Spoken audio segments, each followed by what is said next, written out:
chameleons come in as many sizes as they do colors. Some grow no bigger than a moth, while others can reach the size of a small dog. No matter how big or small, most chameleons are born with a gift of being able to change colors.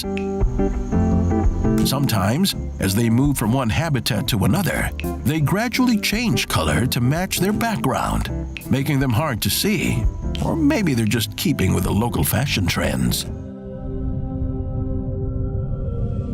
One of the most remarkable adaptations that help animals stay alive is known as active camouflage. It's the ability to rapidly adopt the colors and patterns of an animal's surroundings. Cephalopods, like cuttlefish and octopuses, can change colors to become nearly invisible in the blink of an eye. Imagine what it would be like to freely move around one's domain, able to escape detection, effortlessly changing color to blend into the scenery if necessary. It seems like magic, but it's not. Cuttlefish set the standard when it comes to active camouflage. The so-called chameleon of the sea has tiny cells embedded in its skin called chromatophores. Triggered by its nervous system, these electrified cells expand and contract, changing the color and brightness of the animal and reflecting the colors of the ocean that it can't create itself. With skin that shimmers like a mirage, this hypnotic color-changing camouflage is a marvel of the underwater world. Its natural cloaking device is designed for one deadly reason: to attack unsuspecting prey.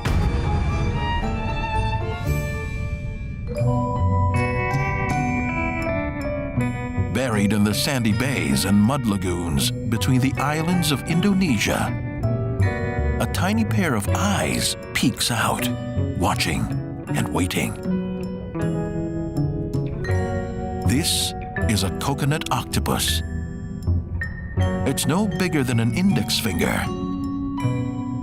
And yet, it has powers that some of us might find a bit unsettling. An octopus's power of sight is legendary, with monocular vision that allows it to use each eye independently. It has venom to help keep predators at bay. And let's not forget an octopus's breathtaking ability to change color, patterns, and shape.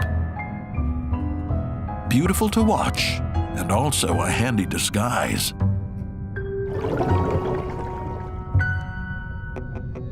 This multi-limbed crawler has another exceptional skill.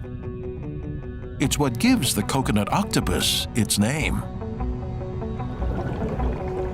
The coconut octopus uses empty coconut shells and clamshells to accomplish an incredible feat. It constructs a shelter. The coconut octopus is the only invertebrate known to collect and hang on to objects, like building materials, for future or potential use.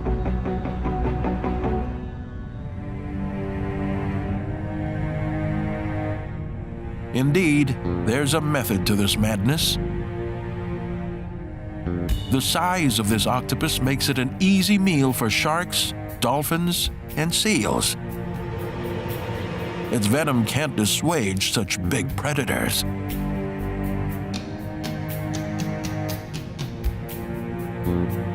So for this little guy, building an elaborate fort out of cast-offs can mean the difference between life and death. Researchers believe this ability to use the shells is an indication of the coconut octopus's high IQ. And the cunning octopus knows that 4 walls work better than 3.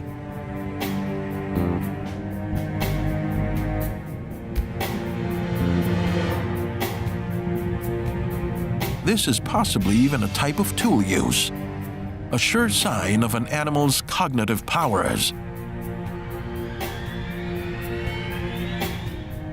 Intelligence like this is usually found in long-lived animals, but these octopus live only 12 months at most. Why they have such highly evolved intelligence is still a mystery. In the murky, mysterious rivers in the Amazon basin, there is a creature that lies perfectly still, disappearing into the background like a strange wallflower. It's camouflaged as a mottled brown leaf, with loose, wrinkly, pebbled skin that makes it unrecognizable. Most predators just move on by, leaving the Surinam toad undisturbed, just how it likes it. This mysterious toad has tiny eyes, no teeth, no tongue, and really doesn't move much. Why? Because it's saving its energy for something really big. When a Surinam toad does move, it is surprisingly acrobatic.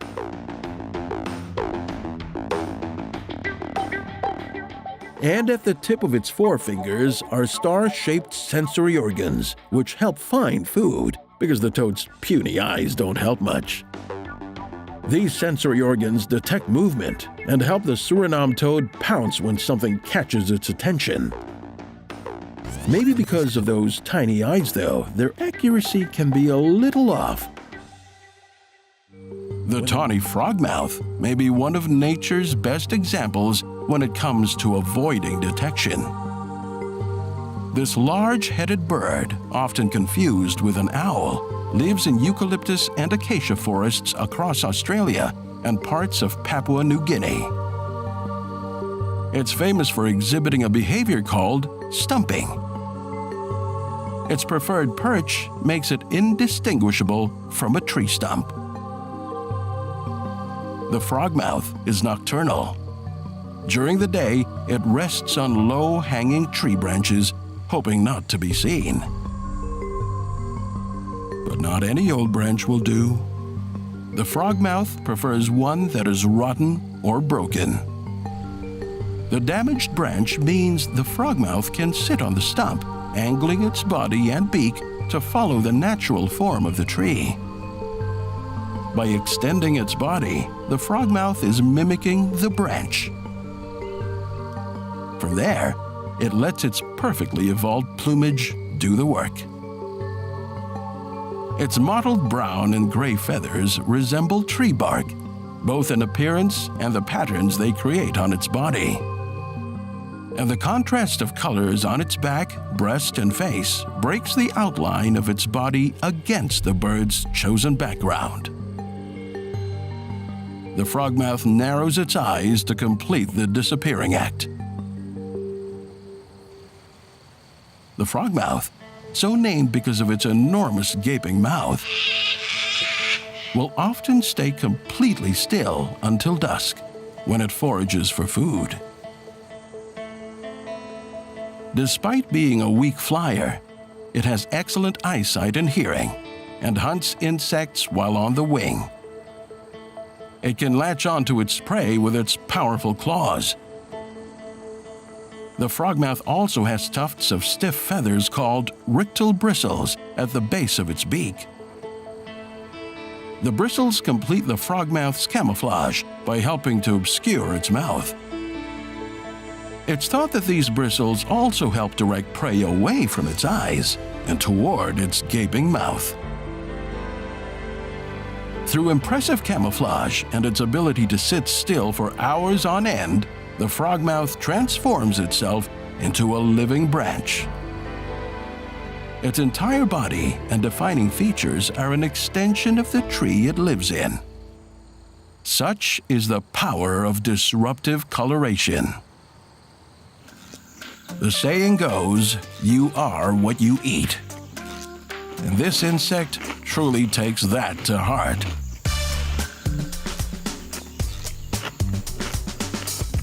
Sitting on a tree, swaying in the wind, munching on leaves. Giant prickly stick insects spend their day lounging in the rainforests in Australia and New Guinea. These insects don't bite or sting. They're not fast or even particularly good at jumping. But they have a special gift: invisibility. They're able to practically disappear. Here, a whole family of giant prickly stick insects is hiding among the trees.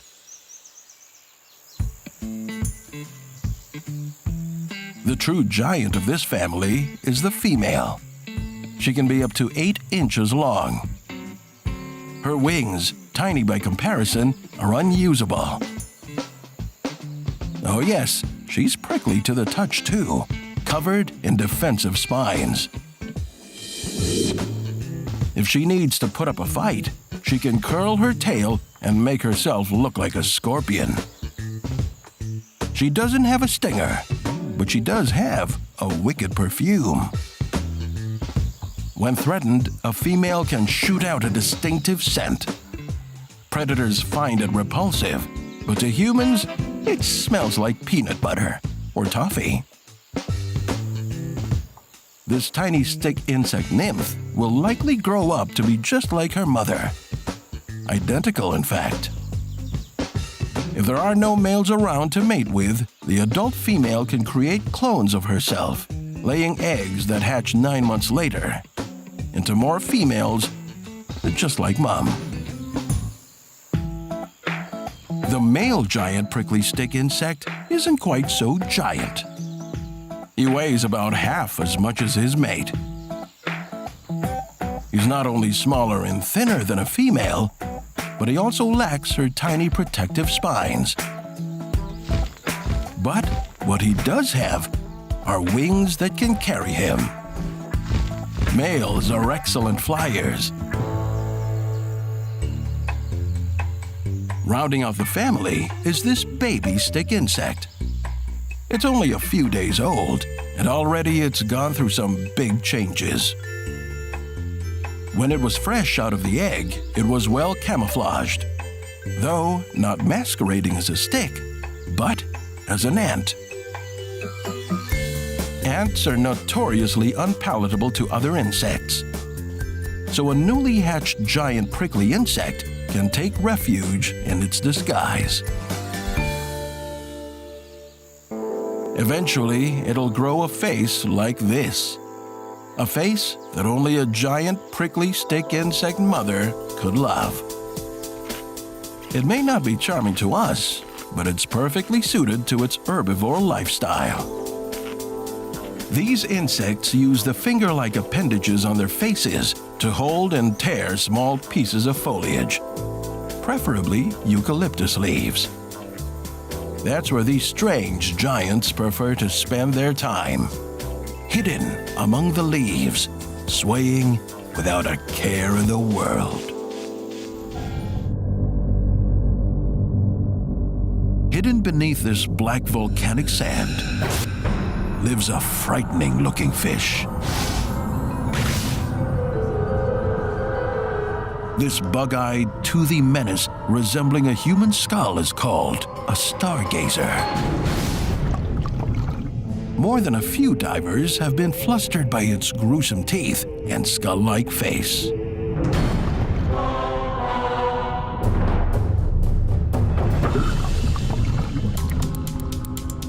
The stargazer lives throughout the Indian and Pacific Oceans in relatively shallow waters at depths of 15 to 500 feet.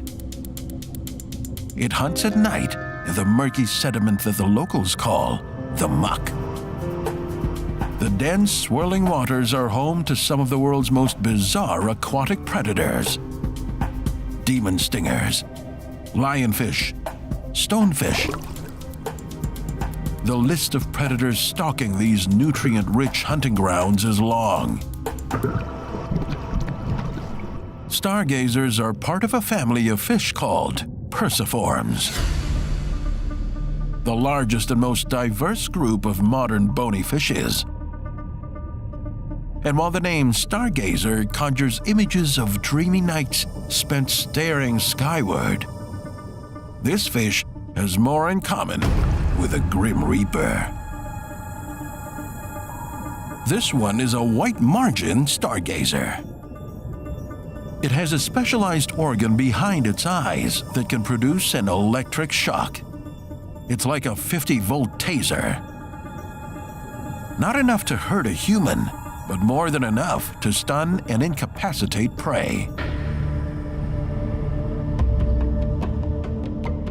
The foot-long fish has two sharp bony spines folded down along the thickest part of its back, just above its pectoral fins. They're filled with toxic venom. These spines are meant to deter predators, and the venom the stargazer releases can kill them and cause humans a serious wound. The stargazer is breathtakingly fast, particularly when it comes to lunging at passers-by. But the fish is a weak swimmer. So rather than pursuing prey, this one buries itself into the sand and waits for the prey to come to it. It hunkers down, wriggling and twisting its way into the smoking muck. One last wriggle, and it settles into its lair. Dug in on the sea floor, camouflaged and motionless, it's easy to see why stargazers are called ambush killers. Normally, the movement of a fish's gills would be visible while it's breathing. The stargazer is using its gills, but it's hard to see while it's buried. That's because the stargazer has a pair of flaps that hide the gill openings. These flaps allow water to flow smoothly out over the gills. Not a ripple, not a bubble. And so the stargazer doesn't reveal its location. The stargazer waits motionless until some kind of prey, usually a fish, swims above it. The only movement? Its top-mounted eyes, gazing starward, tracking every move. Game over. The huge upward-facing mouth is its main weapon. And that jagged row of teeth-like bumps known as cirri act like a zipper, preventing sand from falling into the stargazer's mouth. The ambush itself is lightning fast. One of the deadliest of all the ambush killers is seemingly delicate as a flower. The brightly colored Orchid mantis. About the size of a lipstick, it has evolved to look like the pink and white flowers found in its natural habitat in Southeast Asia. Its flattened and heart-shaped legs exquisitely mimic the flower's petals. Exotic and otherworldly, it's no wonder early civilizations thought the mantis had supernatural powers. But the orchid mantis is also a stone-cold killer. Its beauty masks its true intent: getting a decent meal. Researchers call this type of concealment aggressive mimicry. By resembling something harmless and attractive, the orchid mantis can draw its prey to it. Pollinators like bees, flies, and moths are lured by the promise of nectar. A small black spot on the mantis's abdomen resembles a fly and further tricks flying insects into believing that an easy meal is within reach. But really, these incoming insects are the easy meal. Emperor scorpions are a scary sight, creeping and crawling with pincers and stinging tails. Their black color blends with their burrows, allowing them to wait and ambush their prey. But at night, it's a different story. Under the UV light of the moon, they glow. Now, why would they do that? In the wild, they live in the humid rainforests and dry savannas of West Africa and have a most terrifying reputation.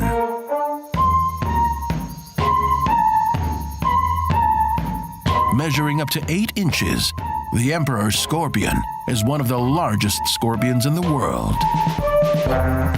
As if its large, crushing pincers weren't intimidating enough, the scorpion can also release deadly venom through a needle-sharp stinger located at the business end of its long, curly tail. Truly the stuff of nightmares. There are over 1,700 species of scorpions in the world, but only 25 are capable of killing people. The good news is that the emperor's venom is one that generally isn't fatal, though it can be extremely painful. But the emperor's scorpion certainly makes short work of anything else unlucky enough to cross its path. When it hunts termites, its favorite food, it crawls out of its burrow and uses its dark coloring as camouflage. Thanks to rows of sensory hairs that cover its pincers and tail, the emperor's scorpion detects prey through vibrations in the air and ground. While blending into the background, it ambushes its prey.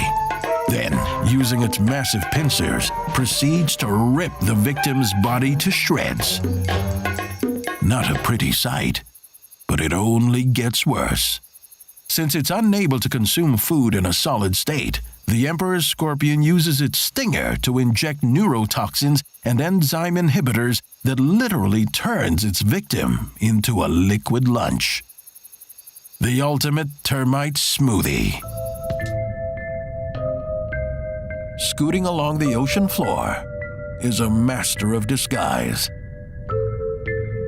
This is the grunt sculpin, a small fish with a big personality. It's part of the superfamily Cottodea, which includes sculpins, sea ravens, and poachers. Not the most complimentary names, but this compact species has some outstanding qualities. Like this. This little fish gets its name not from how it looks, but how it sounds. That said, it does have some odd physical features too. The grunt sculpin has a massive head that makes up half of its body size. Even though it's a fish, it doesn't have scales. Instead, it has small plates, which are covered in tiny spines for armor. Its fins and tail are a bright, flashy orange and emerge from under the plates as though they're part of a completely different fish. The grunt sculpin is a bit of a motley mashup. This curious appearance helps it blend in with the scenery. It lives in tide pools, rocky areas, and high-current coastal waters in the cool North Pacific Ocean. These are habitats favored by giant barnacles. And so this odd hunchback fish has adapted to live in empty barnacle shells. When it's all tucked in with just its head sticking out, predators can't tell the difference. And if just its flashy orange tail sticks out, it looks like a barnacle feeding.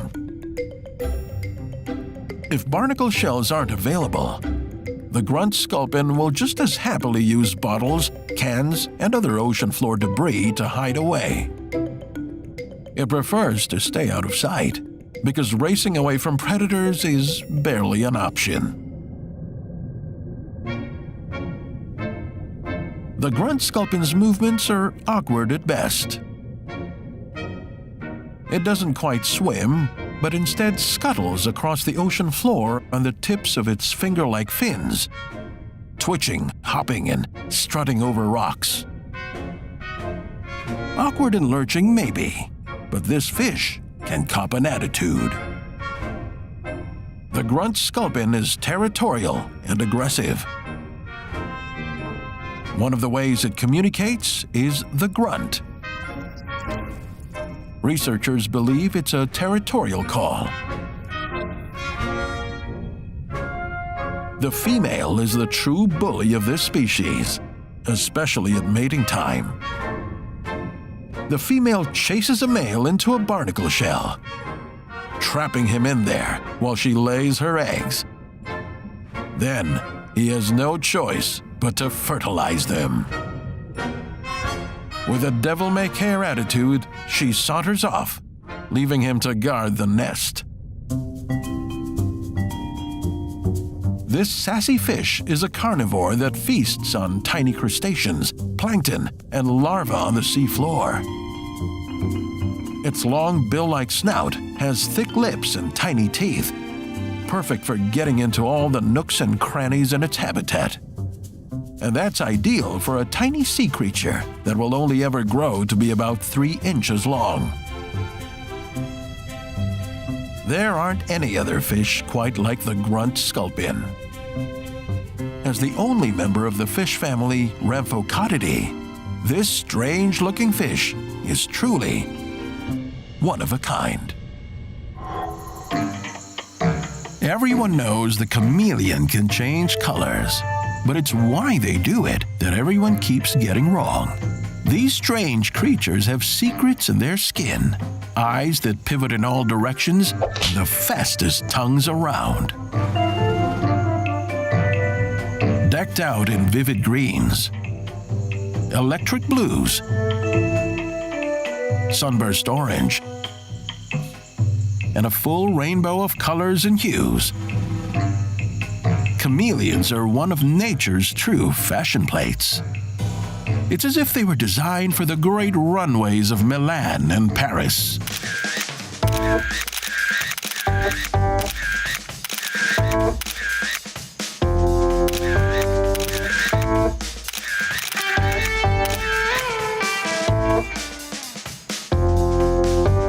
But even though some chameleons seem to be world-class tricksters,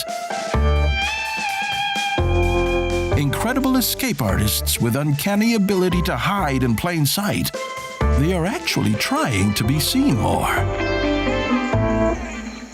Almost half of the world's 180 species of chameleons live on the African island of Madagascar. Chameleons come in as many sizes as they do colors.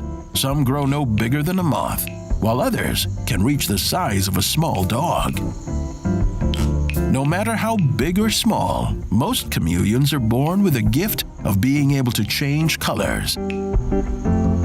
Sometimes, as they move from one habitat to another, they gradually change color to match their background, making them hard to see, or maybe they're just keeping with the local fashion trends. Of course, as world-class fashionistas, they need to accessorize, and it's all about color and crystals for them.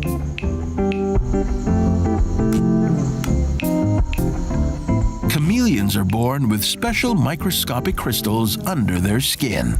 By changing the space between those nanocrystals, they can manipulate how they reflect or absorb light. Combined with their natural yellow skin pigment, they are able to form the colors that we see, just like when we mix different paints together. So, when a chameleon's feeling safe, a message from its tiny brain tells the nanocrystals to reflect blue and green, which combined with the yellow skin pigments creates green, the most common color for a chameleon that is just chilling out. And green is all the rage in the jungle. On the other hand, when all hell breaks loose, they make their crystals reflect higher wavelengths, like red or orange, which makes them look somewhat orange to us. But not all chameleons can pull off such a drastic color change. Some just get darker when they get excited, which, in terms of tricks, is still not too shabby. The big question is, why even bother changing colors? There are several reasons. For some chameleons, one reason has to do with being cozy. Since dark colors absorb heat and light repels it, some chameleons may actually dial the colors up or down until they reach their comfort zone, a process called thermoregulation. So as the sun beats down at high noon, the chameleon gets brighter and cooler. And when the sun goes down, their skin gets darker to warm up. Another reason chameleons change color? It's about good communication. Between chameleons, coloration is used to great effect to express dominance over rival males or to win over finicky females during courtship. In fact, sometimes males will face off in a duel, and the brighter chameleon wins, as the more submissive male generally goes brown or gray to communicate surrender. A few chameleons can also change colors to disappear from predators. If they successfully blend into the colors and patterns of their surroundings, they may be overlooked. A few even change their colors to match what their attacker sees. When they're being hunted by birds, they seem to be more careful about matching the background below them, while if a snake is onto them, they will change to match the sky. No matter who is after them, they're almost always wearing the right outfit. But camouflage isn't always a sure thing. So it also helps to keep an eye out for danger. And in that department, chameleons have it pretty well covered. Chameleons have the most unusual eyes of any reptile. Their upper and lower eyelids are actually joined. Their pupil looks through an opening the size of a pinhole. The most amazing thing is that each eye can pivot and focus independently, allowing the chameleon to observe two different objects at the same time in a 360-degree arc. In a thick jungle where predators can be moving fast from several directions, that can be handy. And their eyesight is pretty good too. They can actually see small insects from as far as 30 feet away. And if their eyes tell them it's time to split, they can move pretty well. A chameleon's feet are highly adapted to moving around in the lush jungle. They have 5 toes. 3 outer toes grab the outside of the branch, and the 2 inner toes act like thumbs. Most also have prehensile tails that can wrap in coils around limbs to help them maintain their balance. While a chameleon isn't exactly built for speed, when it comes to hunting, it doesn't have to be. It just needs to be accurate. That's because it's equipped with an amazing tongue that's up to twice the length of its body. All it has to do is shoot its tongue out like a fleshy harpoon and bring in its tasty meal. For some species, the tongue can reach the prey in 0.07 seconds. Now that's grabbing a quick bite to eat. Like a living mood ring, the chameleon reflects how it's feeling in its colors. And like a good fashion designer, it's able to command both light and color. It is truly a sight to behold, if you can see it.